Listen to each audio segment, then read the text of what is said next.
expiration period, and the parties cannot stipulate that the duration is only for a certain number of years. Permanent, as long as within a certain period. Second, marriage is equal relation between the husband and pantayan, speaking.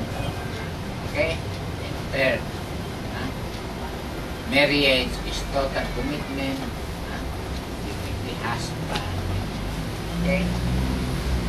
I will now mention 6 rights, 6 obligations of husband and wife under family code.